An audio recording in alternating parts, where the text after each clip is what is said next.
Kodagu channel ವಾರ್ತೆಗಳ ಪ್ರಾಯೋಜಕರು Muliya Keshav Bhat and sons, ಚಿನ್ನಾಭರಣಗಳ ಬೃಹತ್ ಮಳಿಗೆ, ಮಡಿಕೇರಿ, ಗೋಣಿಕೊಪ್ಪ, ಪುತ್ತೂರು, ಬೆಳ್ತಂಗಡಿ, ಬೆಂಗಳೂರು. ಶಾರದಾ ಜ್ಯುವೆಲರ್ಸ್, ಕೊಡಗಿನ ಸಾಂಪ್ರದಾಯಿಕ ಆಭರಣಗಳ ಬೃಹತ್ ಮಳಿಗೆ, ಅರಸ್ ರೋಡ್, ಮೈಸೂರು.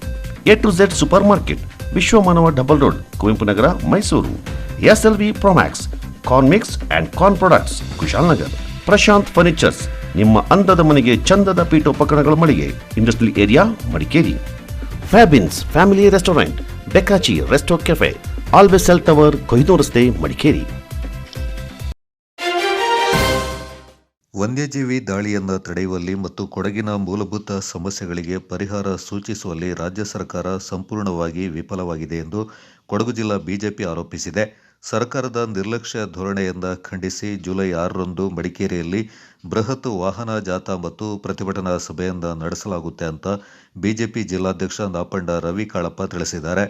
ನಗರದಲ್ಲಿ ಸುದ್ದಿಗೋಷ್ಠಿಯಲ್ಲಿ ಮಾತನಾಡಿದವರು, ಕೊಡಗು ಜಿಲ್ಲೆಯಲ್ಲಿ ಕಾಡಾನೆ ಸೇರಿದಂತೆ ವನ್ಯಜೀವಿಗಳ ಉಪಟಳ ಮಿತಿ ಮೀರಿದೆ.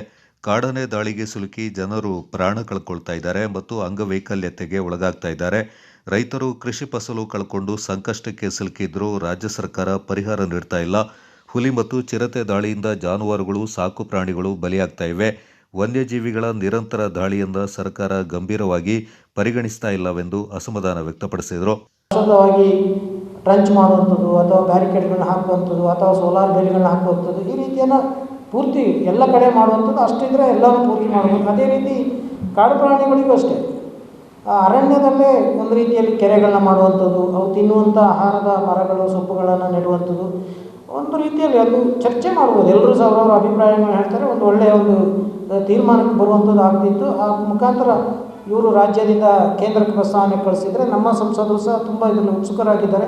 ಅವರು ಅದನ್ನ ನೀವು ಫಾಲೋ ಅಪ್ ಮಾಡ್ತಾಯಿದ್ರು, ಮುಂದೆ ಏನು ಹೇಳುವಂಥ ಯೋಚನೆ ಮಾಡ್ತಾಯಿದ್ರು. ಆದರೆ ಯಾವುದನ್ನು ಮಾಡದೆ ಜನರ ಒಂದು ರೀತಿ ಆಕ್ರೋಶಕ್ಕೆ ಇವರು ಮಾಡಲಿ ನೋಡು ಅಂತ ಹೇಳುವಂಥ ಪ್ರತಿಷ್ಠೆಯನ್ನು ಇಟ್ಕೊಂಡು ಈ ರೀತಿ ಮುಂದೆ ಹೋಗೋದನ್ನು ವಿರೋಧ ಮಾಡಿ ನಾವು ಈ ಒಂದು ಪ್ರತಿಭಟನೆಯನ್ನು ಹಮ್ಮಿಕೊಳ್ತಾ ಇದ್ದೇವೆ. ಕೂಡಲೇ ನಮ್ಮದು ಒತ್ತಾಯ ಇಷ್ಟೇ, ಇದಕ್ಕೆ ಸೂಕ್ತ ಪರಿಹಾರ ಜಿಲ್ಲೆಗೆ ಆಗಬೇಕು. ಈಗಾಗಲೇ ನಾವು ಹಿಂದೆ ಹೇಳಿದ್ದೆವು, ಸ್ಟೆಪ್ ಬೈ ಸ್ಟೆಪ್ ಆಗಿ ನಾವು ಹೋರಾಟಗಳನ್ನ ಕೈಗೆತ್ತಿಕೊಳ್ತೇವೆ ಅಂತೇಳಿ. ಇದು 2ನೇ ಹಂತದ ಹೋರಾಟ. ಇದು ಆಗದಿದ್ದರೆ ಮುಂದೆಯೂ ನಾವು ಏನೋ ಯೋಚನೆ ಮಾಡ್ತೇವೆ, ಇತರ ಜಿಲ್ಲೆಗಳವರಿಗೂ ಈ ಸಮಸ್ಯೆ ಇರೋವನ್ನು ಒಟ್ಟು ಸೇರಿಸ್ಕೊಂಡು ವಿಧಾನಸೌಧ ಮುತ್ತಿಗೆ ಮಾಡೋದು, ಈ ರೀತಿಯ ಒಂದು ಯೋಚನೆ ಇದೆ. ಅದು ಮುಂದಕ್ಕೆ ಯೋಚನೆ ಮಾಡ್ತೇವೆ. ಹಾಗೆ ಈ ಆನೆ, ಕಾಡು ಪ್ರಾಣಿಗಳು, ಇದ್ರ ಜೊತೆಗೆ ಈಗಾಗಲೇ ಹುಲಿ ಮತ್ತು ಚಿರತೆಗಳು ಸಾಕಷ್ಟು ಜಾನುವಾರುಗಳನ್ನ ದಿನ ಕೊಂದು ತಿನ್ನುವಂಥದ್ದು ಇರ್ಬೋದು. ಇತರ ಬೇರೆ ಕಾಡು ಪ್ರಾಣಿಗಳಿಂದ ಬೆಳೆ ನಷ್ಟ ಆಗ್ತಾ ಇರುವಂಥ, ಅದರಿಂದ ಇಡೀ ಇವತ್ತು ಭತ್ತದ ಬೆಳೆ ನೆಡೋದನ್ನೇ ಬಿಟ್ಬಿಟ್ಟಿದ್ದಾರೆ. ಕಾಫಿ ತೋಟ, ಏಲಕ್ಕಿ ತೋಟಗಳು, ಬಾಳೆ ಯಾವುದನ್ನು ಮಾಡೋಕ್ಕಾಗಲ್ಲ, ಈ ರೀತಿ ಪರಿಸ್ಥಿತಿ ಇದೆ. ಅದ್ರ ಜೊತೆಗೆ ಈಗ ಸಿ ಮತ್ತು ಡಿ ಲ್ಯಾಂಡ್ ಏನು ಸಾಕಷ್ಟು ಹೋರಾಟ ಆಗ್ತಾಯಿದೆ. ಈ ಹೋರಾಟದಲ್ಲಿ ಈಗಾಗಲೇ ಸ್ಪಷ್ಟತೆಯನ್ನು ನಮ್ಮ ಶಾಸಕರು ಹಿಂದೆ ಮಾಡಿದ್ದಾರೆ. ಅಂದರೆ ಸಿ ಆ್ಯಂಡ್ ಡಿ ಲ್ಯಾಂಡ್ ಏನಿದೆ, ಸಿ ಮತ್ತು ಡಿ ಲ್ಯಾಂಡ್ ಏನಿದೆ, ಇದನ್ನು ಸರ್ಕಾರ ಸೋಷಿಯಲ್ ಫಾರೆಸ್ಟ್ ಮಾಡಲಿಕ್ಕೆ ಮಾತ್ರ ಆ ಸಂದರ್ಭದಲ್ಲಿ ಕೊಟ್ಟಿರುವಂಥ ಕಂಡೀಷನ್ ಮೇಲೆ, ಸಂದರ್ಭ ಬಂದಾಗ ಅದು ರೆವಿನ್ಯೂ ಲ್ಯಾಂಡ್ ಆಗಿರ್ತದೆ. ಯಾವುದೇ ಸಂದರ್ಭದಲ್ಲಿಯೂ ಸಹ ರೆವಿನ್ಯೂ ಅವರು ಅದನ್ನು ಮತ್ತೆ ಬಳಸ್ಬೋದು ಅಂತ ಹೇಳುವ ರೀತಿಯ ಒಂದು ಆದೇಶದ ಒಂದು ಕಂಡೀಷನ್ ಮೇಲೆ ಇವ್ರಿಗೆ ಕೊಟ್ಟಿರೋದು. ಆದರೆ ಇವರು ಅದನ್ನು ಈಗ ಪೂರ್ತಿ ಅರಣ್ಯ ಅಂತೇಳಿ ಫಾರೆಸ್ಟ್ ಅಂತ ಮಾಡಿ ಈಗ ಅದನ್ನು ವಾಪಸ್ ಕೊಡಲಿಕ್ಕೆ ಹಿಂದೆ ಮುಂದೆ ನೋಡ್ತಿದ್ದಾರೆ. ಸುಮಾರು 2 ತಲೆಮಾರು 3 ತಲೆಮಾರುಗಳಿಂದ ಕೃಷಿ ಮಾಡ್ಕೊಂಡು ಬಂದಿದ್ದಂಥ ಬೆಳೆಗಾರರಿದ್ದಾರೆ ಈ ಸಿ ಆ್ಯಂಡ್ ಡಿ ಲ್ಯಾಂಡಲ್ಲಿ. ಅವರನ್ನು ಈಗ ಒಕ್ಕಲೆಬ್ಬಿಸುವಂಥ ಪ್ರಯತ್ನ. ಅವರು ಈಗ ಇಲ್ಲಿಂದ ಅದಕ್ಕೆ ಅವ್ರಿಗೆ ನೋಟಿಸ್ ಮಾಡಲಾಗಿದೆ, ಬಿಡಬೇಕು ಅಂತ ಹೇಳುವಂಥ, ಇದ್ರ ವಿರುದ್ಧ ಹೋರಾಟ ಆಗ್ತದೆ. ಈ ವಿಚಾರವನ್ನು ಸಹ ನಾವು ನಾಡಿನ ಇದರಲ್ಲಿ ಒಂದು ಇಟ್ಕೊಂಡು ವ್ಯವಸ್ಥೆ ಮಾಡ್ತಿದ್ದೇವೆ. ಹಾಗೆ ಈ ನಮ್ಮ ಪರಿಶಿಷ್ಟ ಬಂಧುಗಳು, ವಿಶೇಷವಾಗಿ ಪರಿಶಿಷ್ಟ ಜಾತಿ ಪರಿಶಿಷ್ಟ ಬಂಧುಗಳು ಮತ್ತು ಅದೇ ಹಾಡಿಗಳಲ್ಲಿ ವಾಸಿಸುವಂಥ ಜನಾಂಗದವರು, ಅವರ ಹಾಡಿಗಳಿಗೆ ಮೂಲಭೂತ ಸೌಕರ್ಯಗಳನ್ನ ಒದಗಿಸಲಿಕ್ಕೆ ಈ ಅರಣ್ಯ ಇಲಾಖೆ ಬಿಡ್ತಾ ಇಲ್ಲ. ಒಂದು ರಸ್ತೆಗಳನ್ನ ಮಾಡಲಿಕ್ಕೆ ಬಿಡೋದಿಲ್ಲ, ಪೈಪ್ಲೈನ್ ತೊಗೊಂಡು ಹೋಗ್ಲಿಕ್ಕೆ ತೊಂದರೆ ಮಾಡುವಂಥದ್ದು, ವಿದ್ಯುತ್ ಸಂಪರ್ಕ ಕೊಡಲಿಕ್ಕೆ ತೊಂದರೆ ಮಾಡುವಂಥದ್ದು. ಈ ರೀತಿ ಜಿಲ್ಲೆಯಲ್ಲಿ ನಾವು ಒಂದು ರೀತಿ ಮರಗಳನ್ನು ಬೆಳೆಸಿ ಒಂದು ಪಶ್ಚಿಮ ಘಟ್ಟದಲ್ಲಿ ಕೊಡಗಿರುವಂಥದ್ದು ನಮಗೆ ಹೆಮ್ಮೆ ಆದರೂ, ಆದರೆ ಸಮಸ್ಯೆಗಳು ಅದರ 4 ಪಟ್ಟಿದೆ. ಅನುಭವಿಸ್ತಾ ಇದ್ದಾರೆ. ಅದರ ಪ್ರಯುಕ್ತ ಇವತ್ತು ಕೊಡಗು ಜಿಲ್ಲೆಯಲ್ಲಿ ಅಧ್ಯಕ್ಷರು ಹೇಳಿದ ಹಾಗೆ ಜಾಥವನ್ನು ಹಮ್ಮಿಕೊಂಡಿದ್ದೆವು. ಆ್ಯಕ್ಚುಲಿ ಕಾಲ್ನಡಿಗೆ ಜಾಥವನ್ನು ಹಮ್ಮಿಕೊಂಡಿದ್ದೆವು. ಮಳೆಯ ಕಾರಣಗಳಿಂದ ವಾಹನ ಜಾಥದ ಮೂಲಕ 5 ಕಡೆಗಳಿಂದ ನಾವು ಪ್ರಾರಂಭ ಮಾಡ್ತೇವೆ. ಇವತ್ತು ಕಳೆದ 20 ವರ್ಷಗಳಿಂದ ಆನೆಗಳು ಚಿರತೆಗಳು ಹಾವಳಿ ಜಾಸ್ತಿ ಆಗಿದೆ. ಹಲವು ಜನರು ಸತ್ತಿದ್ದಾರೆ. ಅದರಲ್ಲಿ ಕೂಲಿ ಕಾರ್ಮಿಕರು, ಪ್ರತಿ ವರ್ಗದ ಜನರು ಸತ್ತಿದ್ದಾರೆ. ಇವತ್ತು ಕೊಡಗು ಇಡೀ ರಾಜ್ಯಕ್ಕೆ ನೀರು ಕೊಡುವಂಥದ್ದು ವ್ಯವಸ್ಥೆ, ಇಡೀ ಕೊಡಗಿಗೆ, ಇಡೀ ತಮಿಳುನಾಡು ಇರ್ಬೋದು, ಪಾಂಡಿಚೇರಿ ಇರ್ಬೋದು, ಬೆಂಗಳೂರು ಇರ್ಬೋದು. ಇವತ್ತು ಅಲ್ಲಿ ಜನ ಬದುಕಬೇಕಾದ್ರೆ ಕೊಡಗಿನಿಂದ ನೀರು ಕುಡಿದು ಬದುಕಬೇಕು.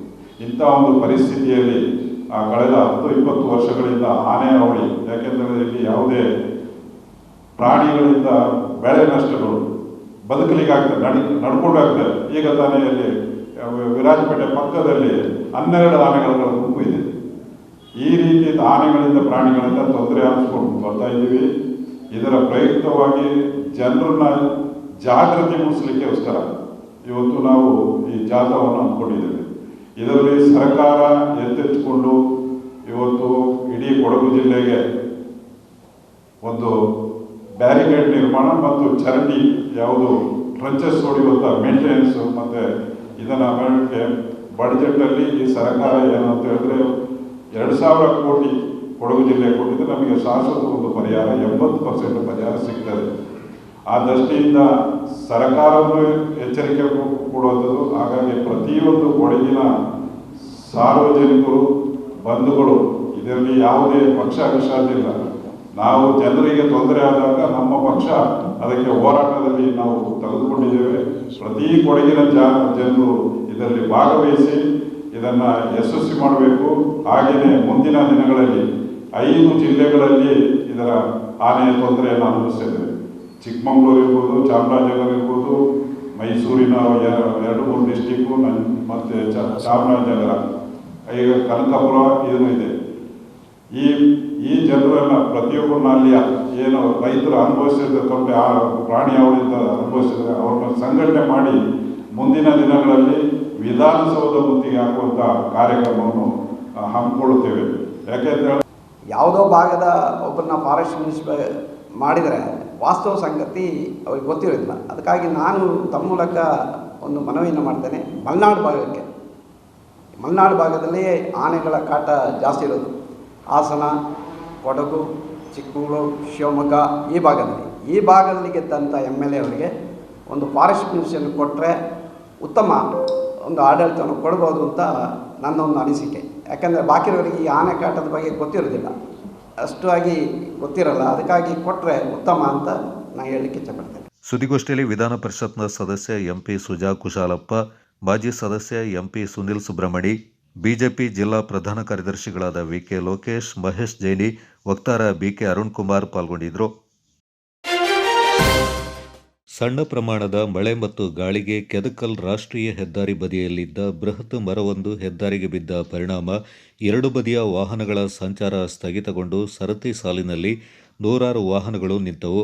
ಗುರುವಾರದಂದು ಬೆಳಗ್ಗೆ 6 ಗಂಟೆಯ ಸಂದರ್ಭದಲ್ಲಿ ಅಲ್ಪ ಪ್ರಮಾಣದಲ್ಲಿ ಮಳೆ ಸುರಿತಾ ಇದ್ದು, ಬಿರುಸಿನ ಗಾಳಿಯ ಪರಿಣಾಮ ಬೃಹತ್ ಗಾತ್ರದ ಮರವೊಂದು ರಾಷ್ಟ್ರೀಯ ಹೆದ್ದಾರಿಗೆ ಬಿದ್ದ ಪರಿಣಾಮ ಭಾರೀ ವಾಹನಗಳ ಸಂಚಾರಕ್ಕೆ ತೊಡಕುಂಟಾಯಿತು. ಕಿಲೋಮೀಟರ್ ದೂರದವರೆಗೂ ವಾಹನಗಳು ಸರತಿ ಸಾಲಿನಲ್ಲಿ ಸುಮಾರು 2 ಗಂಟೆಗಳ ಕಾಲ ಸ್ಥಗಿತಗೊಂಡು ಪ್ರಯಾಣಿಕರು, ವಾಹನ ಸವಾರರಿಗೆ ತೀವ್ರ ತೊಂದರೆ ಉಂಟುಮಾಡಿತು. ಸ್ಥಳಕ್ಕೆ ಅಗ್ನಿಶಾಮಕ ದಳದವರು, ಗ್ರಾಮಸ್ಥರು ಮರವನ್ನು ಕತ್ತರಿಸಿ ಸಂಚಾರಕ್ಕೆ ಅನುವು ಮಾಡಿಕೊಟ್ಟರು.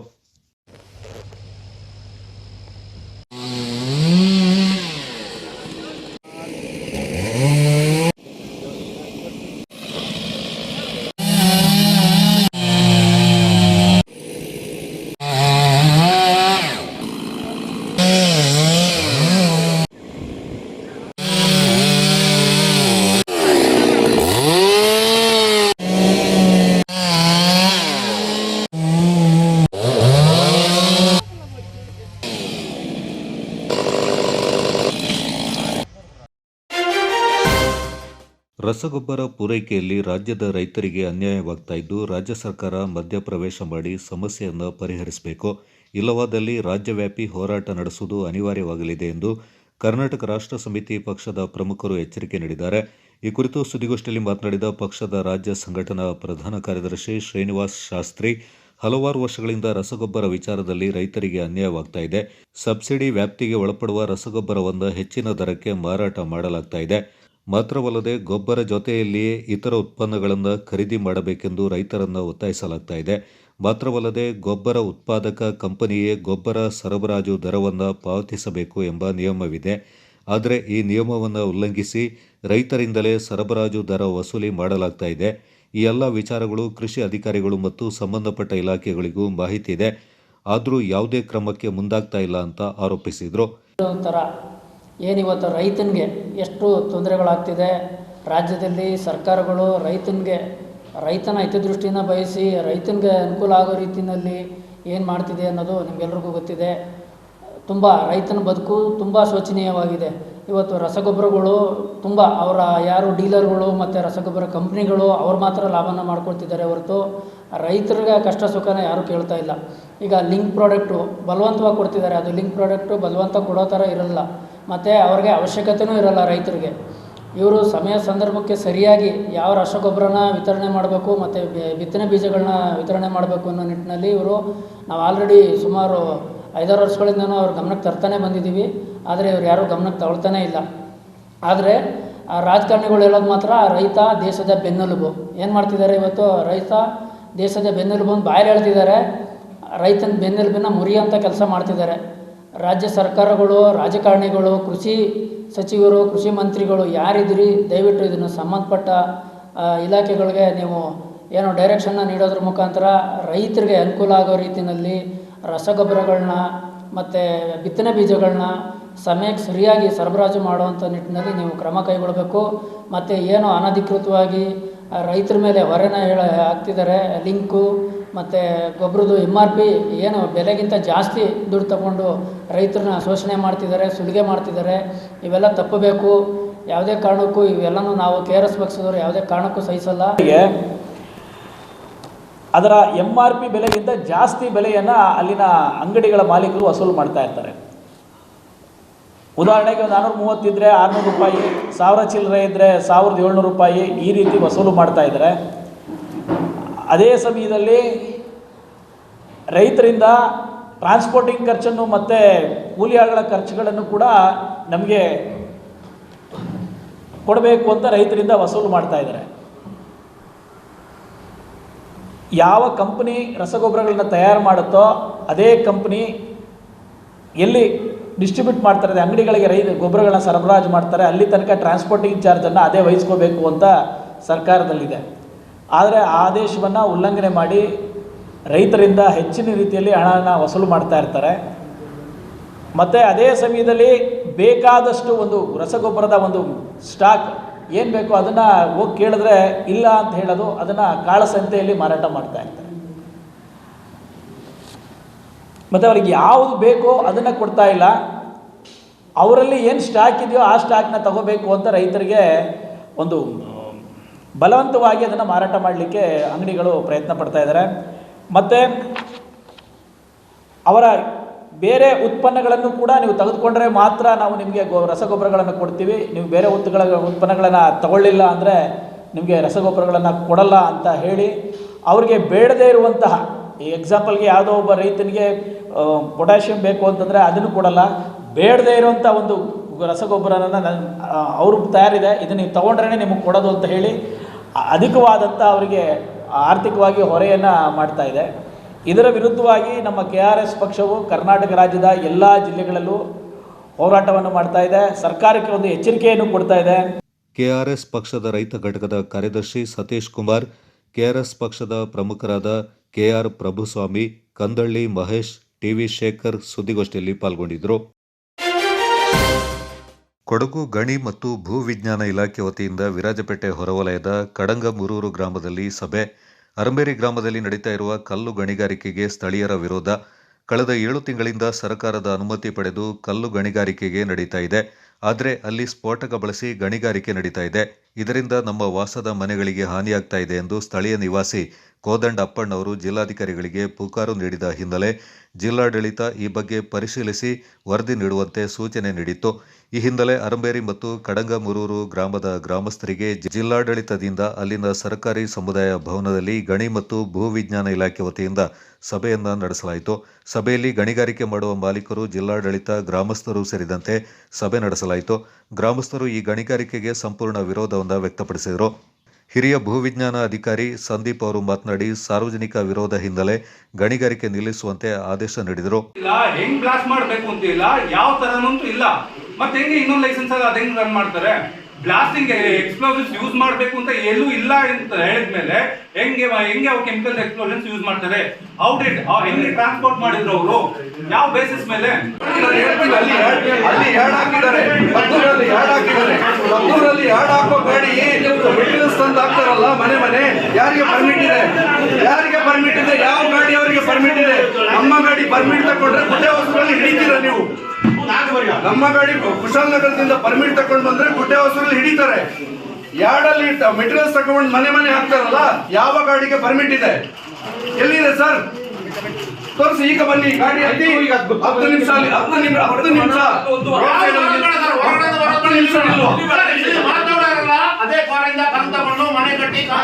ನಿಮಗೆ ನೀವೇನ್ ಮಾಡಿದ್ದೀರಾ? ನೀವು ನಮ್ಮ ಬೆಳೆಗಾರರಿಂದ ನೀವು ಲೀಸಿಗೆ ತಗೊಂಡಿದ್ದೀರಾ, ಎಷ್ಟೋ ಲಕ್ಷಕ್ಕೆ ತಗೊಂಡಿದ್ದೀರಾ.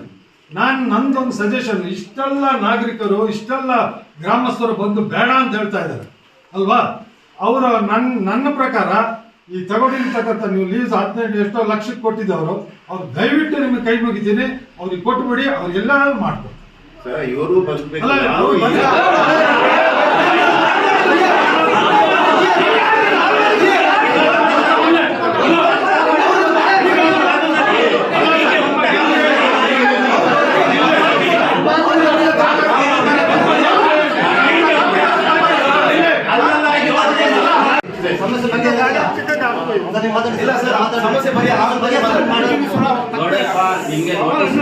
ಕಾಂಪ್ಲೇನ್ಸ್ ಕೊಟ್ಟಿದ್ದೀರಾ? ನನಗೆ ಕಾಂಪ್ಲೇನ್ಸ್ ರಿಪೋರ್ಟ್ ಕೊಟ್ಟಿದ್ದೀರಾ? ಸ್ಟಾರ್ಟ್ ಮಾಡ್ಲಿಕ್ಕೆ ನಾನಾಗ್ಲಿ ಅಥವಾ ರಾಹುಲ್ ಆಗ್ಲಿ ನಿಮಗೆ ಅನುಮತಿ ಮಾಡಿಲ್ಲ ಸರ್. ಪರ್ಮಿಷನ್ ತಗೊಂಡಿದ್ದಾರೆ ಅಂತ ಹೇಳಿದ್ದಾರೆ. RTI ಇಂದ ನಾವು ಡಾಕ್ಯುಮೆಂಟ್ ತಗೊಂಡಿದ್ದೀವಿ. ಕರ್ನಾಟಕ ಸ್ಟೇಟ್ ಪೊಲ್ಯೂಷನ್ ಬೋರ್ಡ್ ಇಂದ ಇನ್ನೊಂದು ಕ್ಲಿಯರ್ ಆಗಿಲ್ಲ. ನಮಗೆ ರೂಲ್ ಬಗ್ಗೆ ಒಂದು ನಾಲೆಡ್ಜ್ ಇಲ್ಲ, ಆಯ್ತಾ? ನಾನು ಹೇಳ್ತೀನಿ. RTI ಇಂದ ತಗೊಂಡಿರೋದು, ಅವರೇ ಕೊಟ್ಟಿರೋ ಡಾಕ್ಯುಮೆಂಟ್, ಅದಕ್ಕೆ ಪರ್ಮಿಷನ್ ಇಲ್ಲ ಅಂತ, ಎನ್ಒಸಿ ಕೊಟ್ಟಿಲ್ಲ ಅಂತ ಅವ್ರು ಹೇಳಿದ್ದಾರೆ. ಇನ್ನೊಂದು, ನೀವು ಕೊಟ್ಟಿರೋ ಲೈಸೆನ್ಸ್ ಇದು 2 ಲೈಸೆನ್ಸ್ ಕೊಟ್ಟಿದ್ದೀರಾ, UN 53 ಮತ್ತೆ 52. ಒಂದು ಲೈಸೆನ್ಸ್ ಅಲ್ಲಿ ನೀವು ಮೆನ್ಷನ್ ಮಾಡಿದ್ದೀರಾ ಮಾನವ ಶ್ರಮದಿಂದ ಮಾತ್ರ ಗಣಿಗಾರಿಕೆ ನಡೆಸಲು ಅನುಮತಿ ನೀಡಲಾಗಿದೆ. ನೋಟಿಸ್ ಮಾಡಿ ಎಲ್ರಿಗೂ ಅದು ಲೀಸ್ಟ್ ಕೊಡಿ ನನಗೆ, ಯಾರ್ಯಾರು ಮನೆ ಇದೆ ಅಂತ ಹೇಳ್ಬಿಟ್ಟು. ಓಕೆ, PDO ಹತ್ರ ಮಾತಾಡಿ ನನಗೆ ಒಂದು ಲೀಸ್ಟ್ ಕೊಟ್ರೆ ನಾನು ನೋಟಿಸ್ ಮಾಡ್ತೀನಿ. ನಮ್ದು 200 ಮೀಟರ್ ಇದೆ. 200 ಮೀಟರ್ ಅಲ್ಲಿ ಯಾರ್ಯಾರು ಮನೆಗಳಿದ್ದಾವೆ ಅದ್ರ ಪ್ರಕಾರ ನಾನ್ ಬ್ಲಾಸ್ಟಿಂಗ್ DGM ಸರ್ಟಿಫಿಕೇಟ್ ನಮಗೆ ನಿಮಗೆ ಕೊಟ್ಟಿದ್ದೀನಿ ಅಲ್ಲ ಸರ್, ಬ್ಲಾಸ್ಟಿಂಗ್ ಎಲ್ಲಿ ಮಾಡಿದಿರಪ್ಪ? ನಾನ್ ಬ್ಲಾಸ್ಟಿಂಗ್ ಮಾಡಿಲ್ಲ ಸರ್, ನಾನ್ ಬ್ಲಾಸ್ಟಿಂಗ್ ವರ್ಕೇ ಮಾಡಿಲ್ಲ. ಮತ್ತೆ ಅವರು ಇಲ್ಲ ಸರ್, ನಾನು ಬ್ಲಾಸ್ಟಿಂಗ್ ಏರಿಯಾದಲ್ಲಿ ಮಾತ್ರ ಇವಾಗಲೇ ಬಂದು ಚೆಕ್ ಮಾಡಿ ಸರ್. ಬ್ಲಾಸ್ಟಿಂಗ್ ಏರಿಯಾದಲ್ಲಿ ಮಾತ್ರ ಮಾಡಿ. ಲೈಸೆನ್ಸ್ ಕೊಡುವಾಗ ಯಾರು ಕೇಳಿ ಕೊಟ್ಟಿದ್ದೀರಾ? ನಮ್ಮ ವಿಲೇಜ್ ಮಾಡಿದ್ದೀರಾ? ಮೀಟಿಂಗ್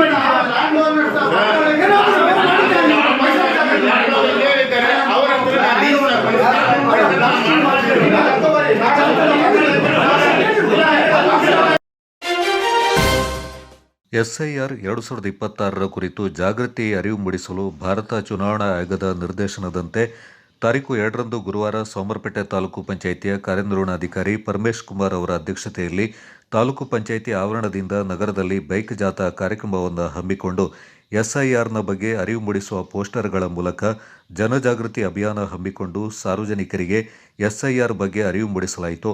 ಹಾಗೆಯೇ ತಾಲೂಕಿನ ವ್ಯಾಪ್ತಿಯಲ್ಲಿ ವಿಕಲಚೇತನ ಮನೆಗೆ ಭೇಟಿ ನೀಡಿ ವಿಕಲಚೇತನರಿಗೆ BLO ಸಮ್ಮುಖದಲ್ಲಿ SIR ಬಗ್ಗೆ ಮಾಹಿತಿ ನೀಡಿ ಅರ್ಜಿ ಭರ್ತಿ ಮಾಡಿಸಲಾಯಿತು.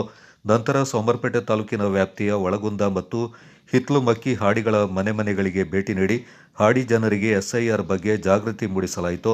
ಹಾಗೂ ಶಾಲಾ ಕಾಲೇಜುಗಳಿಗೆ ಭೇಟಿ ನೀಡಿ ಎಸ್ಐಆರ್ ಬಗ್ಗೆ ಮಾಹಿತಿ ನೀಡಿ ತಮ್ಮ ಪೋಷಕರಿಗೆ ಮತ್ತು ಸಂಬಂಧಿಕರಿಗೆ ಈ ಬಗ್ಗೆ ಮಾಹಿತಿ ನೀಡುವಂತೆ ತಿಳಿಸಲಾಯಿತು. ಈ ಸಂದರ್ಭ ಸೋಮವಾರಪೇಟೆ ತಾಲೂಕು ಪಂಚಾಯಿತಿಯ ಕಾರ್ಯನಿರ್ವಹಣಾಧಿಕಾರಿ, ತಾಲೂಕು ಕ್ಷೇತ್ರ ಶಿಕ್ಷಣಾಧಿಕಾರಿ ಕೃಷ್ಣಪ್ಪ, ಸಮಾಜ ಕಲ್ಯಾಣ ಇಲಾಖೆಯ ಸಹಾಯಕ ನಿರ್ದೇಶಕರಾದ ಸಿದ್ದೇಗೌಡ, ಸೋಮವಾರಪೇಟೆ ತಾಲೂಕು ಪಂಚಾಯಿತಿಯ ಸಹಾಯಕ ನಿರ್ದೇಶಕರಾದ ಶ್ರೀನಿವಾಸ್ ಮತ್ತು ಸಹಾಯಕ ನಿರ್ದೇಶಕರಾದ ರಾಕೇಶ್ ಮತ್ತು ತಾಲೂಕು ಪಂಚಾಯಿತಿಯ ಸಿಬ್ಬಂದಿಯವರು ಹಾಗೂ ಸ್ಥಳೀಯ ಸಂಸ್ಥೆಗಳು, ಶಿಕ್ಷಣ ಸಂಸ್ಥೆಗಳು, ಸ್ವಸಹಾಯ ಸಂಘಗಳು ಹಾಗೂ ಸಾರ್ವಜನಿಕರು ಸೇರಿದಂತೆ ಮತ್ತಿತರರು ಈ ಸಂದರ್ಭ ಪಾಲ್ಗೊಂಡಿದ್ದರು.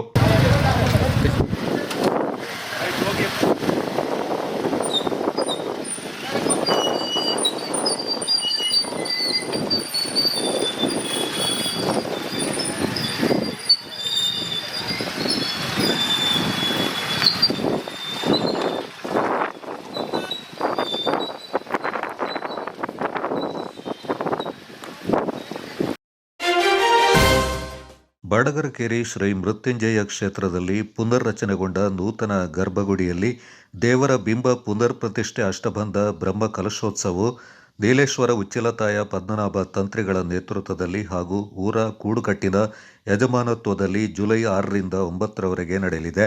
ಮಡಿಕೇರಿಯಲ್ಲಿ ಸುದ್ದಿಗೋಷ್ಠಿಯಲ್ಲಿ ಮಾತನಾಡಿದ ಮೃತ್ಯುಂಜಯ ದೇವಾಲಯ ಸಮಿತಿ ಅಧ್ಯಕ್ಷ ಚೋನೀರ ಸುಬ್ರಹ್ಮಣಿ, ನಾಡುತಕ್ಕ ಕಾಯಪಂಡ ಕೆ ಅಯ್ಯಪ್ಪ ಹಾಗೂ ಪದಾಧಿಕಾರಿಗಳು ಕ್ಷೇತ್ರದಲ್ಲಿ 4 ದಿನಗಳ ಕಾಲ ನಡೆಯುವ ಅಷ್ಟಬಂಧ ಬ್ರಹ್ಮ ಕಲಶೋತ್ಸವದ ಕುರಿತು ಮಾಹಿತಿಯನ್ನು ನೀಡಿದರು.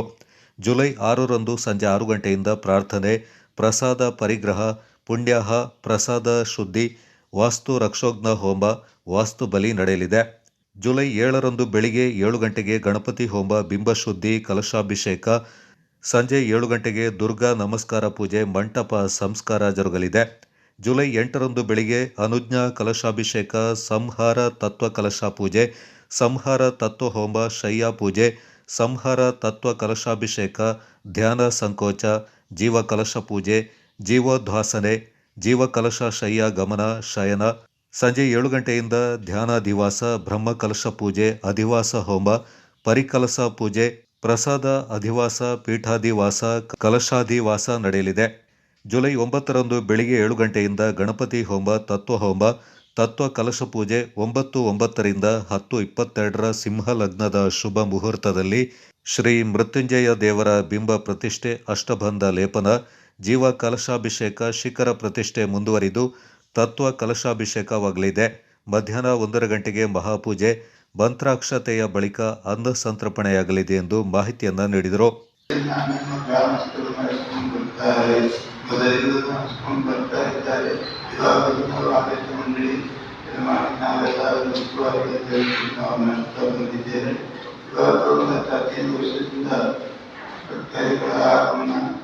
ತುಂಬ ಇದೆ. ನಮ್ಮದು ಅವರ ಕಷ್ಟ ಸುಖಗಳನ್ನು ಮುಂದೆ ಹೇಳಿ ನಾವು ಬಂದು ನಮ್ಮ ವ್ಯವಹಾರ ಕಷ್ಟ ಎಲ್ಲ ಪರಿಹಾರ ಆಗಿ ನಾವು ಚೆನ್ನಾಗಿ ಹೋಗ್ತಾ ಇರ್ತೇವೆ ಅಂತ ಹೇಳುವಂಥ ಭಕ್ತರಿಗಳು ತುಂಬ ಇದ್ದಾರೆ. ವಿಷ್ಣುವಿಗೆ ದೀಪಾಲಂಕಾರ, ಪುಷ್ಪಾಲಂಕಾರ ಅಂತ ಪ್ರಿಯ. ಅದಕ್ಕೆ ಪುಷ್ಪಾಲಂಕಾರ ಮಾಡಿ ಒಂದು ದಿವಸ ಪೂಜೆ ಮಾಡಿದ್ದೀವಿ. ಹಾಗೆಯೇ ಕಾರ್ತಿಕ ಮಾಸದಲ್ಲಿ ಅಷ್ಟೇ ಮಹಾವಿಷ್ಣು ದೇವಸ್ಥಾನದಲ್ಲಿ ವಾರಕ್ಕೊಂದ್ಸಾರಿ ಸೋಮವಾರ ಅದೇ ಪುಷ್ಪಾಲಂಕಾರ ಮಾಡಿ ಪೂಜೆ ಮಾಡ್ತೀವಿ. ಹಾಗೆಯೇ ನಮ್ಮ ದೇವಸ್ಥಾನದಿಂದ ಸೂರ್ಯ ದೇವಸ್ಥಾನದಿಂದ ದಿವಸ ಅಲ್ಲಿಗೆ ಹೋಗಿ ಮಧ್ಯಾಹ್ನ ಪೂಜೆ ಮಾಡಿ ಅಲ್ಲಿಗೆ ನೈವೇದ್ಯ ಮಾಡಿ ಮಾಡಿ ಬರ್ತಾರೆ.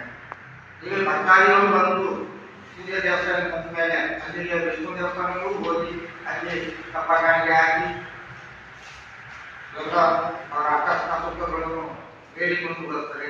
ಹಾಗೆ ಇನ್ನೊಂದು ಸೇವೆ ಹೇಳ್ತೀನಿ ಅಂದರೆ, ನಾನು ಮೊದಲು ಇವಾಗ ದಾವಣಗೆರೆ ಅಂತ ಒಂದು ಕುಟುಂಬ ಬಂದಿದ್ದು. ತುಂಬ ಕಷ್ಟ. ಈಗ ಮಕ್ಕಳು ಸರಿಯ ಚಿಕ್ಕ ಮಕ್ಕಳು, ನಮ್ಮದು 2 ವರ್ಷದ್ದು. ಅದಕ್ಕೆ ಏನು ಹುಷಾರಿಲ್ಲ. ಬಂದಲ್ಲ ಡಾಕ್ಟರ್ನಲ್ಲಿ ಹೋಗಿ ಏನು ಆಗಿಲ್ಲ ಅಂತ ಹೇಳೋಣ.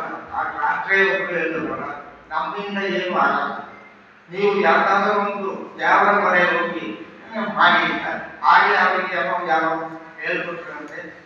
ಬಾಳೆಕೆರೆಯಲ್ಲಿ ಶ್ರೀ ಉಚ್ಚಿಂಗ ದೇವಸ್ಥಾನದಲ್ಲಿ ಹೋಗಿ ಹತ್ಯೆ ಮಾಡಿಕೊಂಡು ಬನ್ನಿ ನೋಡೋಣ. ಗೋಷ್ಠಿಯಲ್ಲಿ ದೇವತಕ್ಕ ಅಣ್ಣೀರ ದಾದಾ ಗಣಪತಿ, ಉಪಾಧ್ಯಕ್ಷ ಕಾಯಪಂಡ ಸ್ಟಾಲಿನ್ ಗಣಪತಿ, ಕಾರ್ಯದರ್ಶಿ ಬಲ್ಲೆಮೀದೇರಿರ ಸಂಪತ್ ಹಾಗೂ ಪ್ರಮುಖರಾದ ಕಾಯಪಂಡ ಶಶಿ ಸೋಮಯ್ಯ ಪಾಲ್ಗೊಂಡಿದ್ದರು. ವಿರಾಜಪೇಟೆ ಮಡಿಕೇರಿ ಮುಖ್ಯ ರಸ್ತೆಯ ಕುಕ್ಲೂರು ಬಳಿ ಸುಮಾರು 13 ಕಾಡಾನೆಗಳ ಹಿಂಡು ಪ್ರತ್ಯಕ್ಷಗೊಂಡಿದೆ. ಬೆಳಿಗ್ಗೆ 10 ಗಂಟೆಯ ಸಮಯದಲ್ಲಿ ಕುಕ್ಲೂರು ಗ್ರಾಮದ ಗದ್ದೆಯಲ್ಲಿ ಕಾಡಾನೆ ಇರುವ ಬಗ್ಗೆ ಅರಣ್ಯ ಇಲಾಖೆಗೆ ಮಾಹಿತಿ ಬಂದ ತಕ್ಷಣ ಕಾರ್ಯಪ್ರವೃತ್ತರಾದ ಅರಣ್ಯ ಇಲಾಖೆ ಅಧಿಕಾರಿಗಳು ಮತ್ತು ಸಿಬ್ಬಂದಿಗಳು ತಕ್ಷಣ ಸ್ಥಳಕ್ಕೆ ಆಗಮಿಸಿ ಸ್ಥಳೀಯ ನಿವಾಸಿಗಳಿಗೆ ಮಾಹಿತಿ ನೀಡಿ ಆನೆ ಬಂದ ಜಾಗಕ್ಕೆ ಮರಳಿ ಕಳುಹಿಸಲು ಹರಸಾಹಸ ಪಡಲಾಯಿತು. ಅಧಿಕಾರಿಗಳ ಪ್ರಕಾರ ಬೆಳ್ಳಿರಿಮಾಡು ಗ್ರಾಮದಿಂದ ಈ ಭಾಗಕ್ಕೆ ಬಂದಿರಬಹುದೆಂದು ತಿಳಿಸಿದರು. ಕಾಡಾನೆಗಳನ್ನು ಅರಣ್ಯಕ್ಕೆ ಅಟ್ಟುವ ಕಾರ್ಯ ನಡೆಯಲಿದೆ ಎಂದು ಅಧಿಕಾರಿಗಳು ಮಾಹಿತಿ ನೀಡಿದ್ದಾರೆ. ಈ ಸಂದರ್ಭ ವಲಯ ಅರಣ್ಯಾಧಿಕಾರಿ ಶಿವರಾಮ್, ಅರಣ್ಯ ಅಧಿಕಾರಿ ಪ್ರಶಾಂತ್ ಹಾಗೂ ರಾಘವ ಸೇರಿದಂತೆ ಇಟಿಎಸ್ಒ, ಆರ್ಆರ್ಟಿ ಸಿಬ್ಬಂದಿಗಳು ಕಾರ್ಯಾಚರಣೆಯಲ್ಲಿ ಪಾಲ್ಗೊಂಡಿದ್ದರು.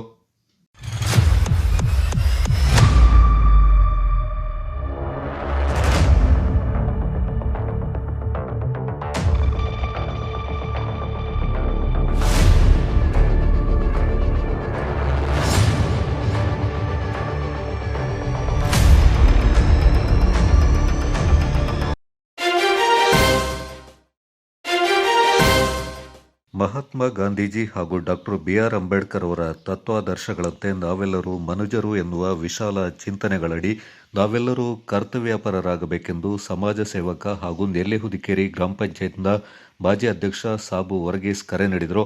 ಕೊಡಗು ಪತ್ರಕರ್ತರ ಸಂಘದ ವತಿಯಿಂದ ನಗರದ BS ಗೋಪಾಲಕೃಷ್ಣ ರಸ್ತೆಯಲ್ಲಿನ ಕೊಡಗು ಪತ್ರಿಕಾ ಭವನ ಸಭಾಂಗಣದಲ್ಲಿ ಏರ್ಪಡಿಸಿದ್ದ ಪತ್ರಿಕಾ ದಿನಾಚರಣೆ ಮತ್ತು ವಾರ್ಷಿಕ ದತ್ತಿ ಪ್ರಶಸ್ತಿ ಪ್ರದಾನ ಸಮಾರಂಭ ಉದ್ಘಾಟಿಸಿ ಅವರು ಮಾತನಾಡಿದರು.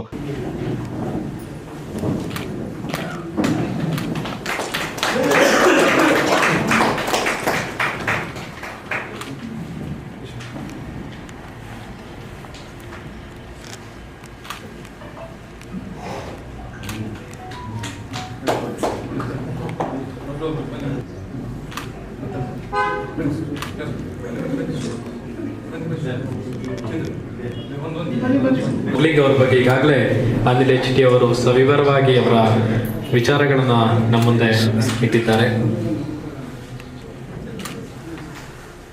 ಪತ್ರಿಕೋದ್ಯಮಕ್ಕೆ ತನ್ನದೇ ಆದಂತಹ ಭಾಷ್ಯವನ್ನು ಬರೆದಂತಹ ಅರ್ಮನ್ ಮೋಗ್ಲಿಂಗ್ ಅವರಿಗೆ ಈಗ ಗೌರವ ಸಮರ್ಪಣೆ ಕಾರ್ಯಕ್ರಮ.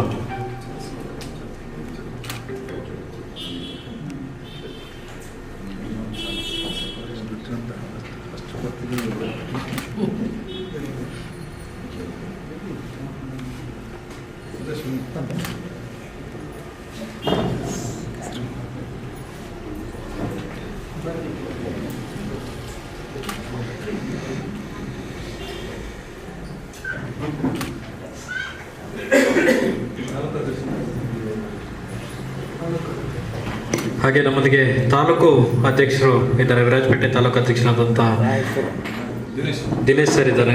ಹಾಗೆ ಅಲ್ಲಿ ಮೂಟೆ ತೆಗೆದುಬಿಟ್ಟು ಹುಡುಕ್ತಾ ಇದ್ರು. ಒಂದು ಅವರದೊಂದು ಡಾಕ್ಯುಮೆಂಟ್ಸಿಗಾಗಿ ಒಂದು ಮೂಟೆ ತೆಗೆದು ಹುಡುಕ್ತಾ ಇದ್ರು, ಸಿಗಲಿಲ್ಲ ಅವರು. ಅದು ನನಗೆ ತುಂಬ ಬೇಸರ ಆಯಿತು. ಒಂದು ಗ್ರಾಮಸ್ಥರ ದೇವಾಲಯ ಅಂತ ಹೇಳಿದರೆ ಪಂಚಾಯತ್, ಅದು ಹೇಗಿರಬೇಕು ಅಂತ ನಾನು ಗಾಂಧೀಜಿಯ ಒಂದು ಮಾತನ್ನು ನನಗೆ ನನ್ನ ಜ್ಞಾಪಕದಲ್ಲಿ ಉಂಟು.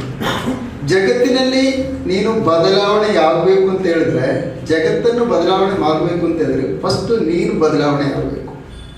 ನೀವು ನಮ್ಮ ಗ್ರಾಮ ಪಂಚಾಯತಿಯಲ್ಲಿ ಬಂದರೆ ಮೊದಲು ನಾನು ಗಾಂಧೀಜಿಯವರ ಈ ಒಂದು ಮಾತನ್ನು ಅಲ್ಲಿ ಒಂದು ಥ್ರೆಡ್, ಅದರಲ್ಲಿ ಬಟ್ಟೆಯಲ್ಲಿ ಒಂದು 20,000 ಸ್ಟಿಚ್ ಮಾಡಿಕೊಂಡು ಅವರನ್ನು ಬರೆದು ಇದೇ ಥರ ಒಂದು ಅದರಲ್ಲಿ ಕೆಳಗಡೆ ಬರೆದಿದ್ದೀನಿ, ಜಗತ್ತಿನಲ್ಲಿ ಬದಲಾವಣೆ ಆಗಬೇಕು ಅಂತ ಮೊದಲು ನೀನಾಗು ಅಂತ. ಆ ಬದಲಾವಣೆಯಿಂದ ನನ್ನ ಮನಸ್ಸಲ್ಲಿ ಬಂತು.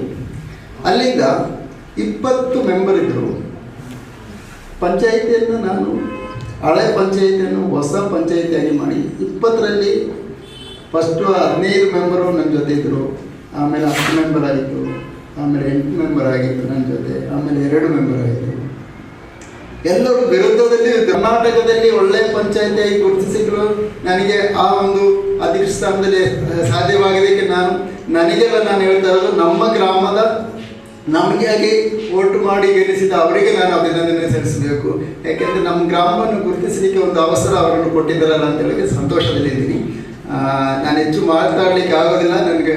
ಅದು ಮಾತ್ರ ಅಲ್ಲ, ಒಳ್ಳೆ ಪತ್ರಕರ್ತರಲ್ಲಿ ಈಗ ನಾವು ನೋಡುವಾಗ ಪ್ರಾಮಾಣಿಕವಾಗಿ ಕೆಲಸ ಮಾಡಬೇಕು. ಯಾಕೆಂತ ಹೇಳಿದ್ರೆ ನಮಗೋಸ್ಕರ ಗಾಂಧೀಜಿಯವರು ಮತ್ತು ಅಂಬೇಡ್ಕರ್ ಅವರು ನಾನು ಯಾವಾಗ ಉಜ್ವಲ್ ರಂಜಿತ್ ಅವರು ಕೂಡ ವೇದಿಕೆಗೆ ಬರಬೇಕು. ಹಾಗೆ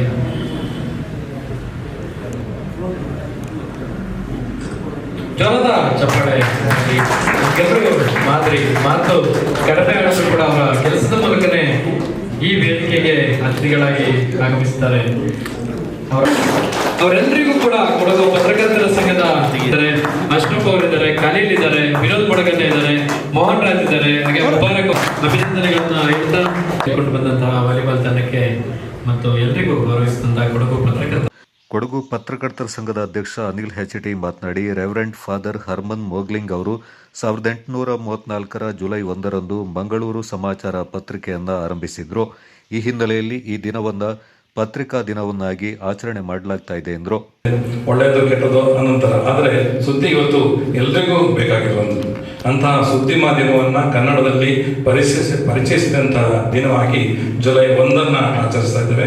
ಅದು ಮಂಗಳೂರು ಸಮಾಚಾರ ಪತ್ರಿಕೆ ಮೂಲಕ ರೆವರೆಂಡ್ ಫಾದರ್ ಮೊಗ್ಲಿಂಗ್ ಅಂತ ಹೇಳೋರು 1843 ಜುಲೈ 1 ಮಂಗಳೂರಿನಲ್ಲಿ ಈ ಪತ್ರಿಕೆಯನ್ನು ಆರಂಭಿಸಿದ ದಿನವನ್ನೇ ನಾವು ಇವತ್ತು ಕನ್ನಡ ಪತ್ರಿಕೋದ್ಯಮದ ದಿನದ ಆರಂಭ ಅಂತೇಳಿ ಜುಲೈ 1 ಪ್ರತಿ ವರ್ಷ ನಾವು ಕರ್ನಾಟಕದಲ್ಲಿ ಆಚರಿಸ್ಕೊಂಡು ಬಂದಿದ್ದೇವೆ. ಅವತ್ತು ಮಂಗಳೂರು ಸಮಾಚಾರದ ಮೂಲಕ ಆರಂಭವಾದಂಥ ಕನ್ನಡ ಪತ್ರಿಕೋದ್ಯಮದ ಇತಿಹಾಸ ಸುಮಾರು 183 ವರ್ಷಗಳ ಕಾಲ ಸುದೀರ್ಘ ಕಾಲ ಮಾಡಿಕೊಂಡು ಬಂದಿದೆ.